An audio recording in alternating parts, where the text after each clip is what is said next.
Bonjour, alors la vidéo du jour, elle fait suite à un commentaire sur YouTube. C'est est-ce que c'est normal, je saigne dès que je plonge, je saigne du nez, dès que je plonge après 20 mètres. Est-ce que c'est normal?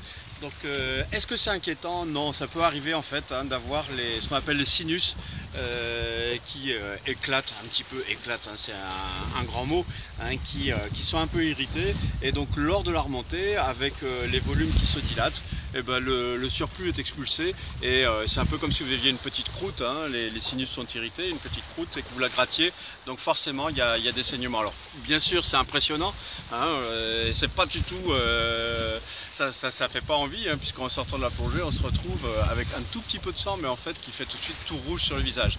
Donc c'est pas plus inquiétant que ça. Après si ça arrive à chaque plongée, consultez votre ORL, je rappelle que je ne suis pas médecin, pour voir si vous n'avez pas une sensibilité exacerbée des sinus, auquel cas ce que vous risquez c'est des sinusites aiguës et là ça peut être très gênant, puisque les sinus, un des inconvénients c'est que ça peut perturber à la descente comme à la remontée, et je vous assure que pour avoir vu des gens être sensibles des sinus à la remontée, ça peut être très pénible, et exiger de remonter centimètre par centimètre et nécessiter une dizaine de minutes pour remonter de quelques mètres à la surface.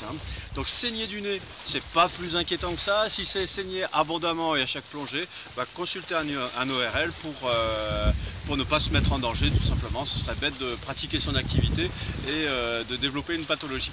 Donc voilà, si vous avez aimé cette vidéo, cliquez sur j'aime. Si vous n'avez pas aimé, cliquez sur j'aime pas. Vous voulez en voir d'autres, abonnez-vous à la chaîne YouTube Aquadomiawon. À bientôt.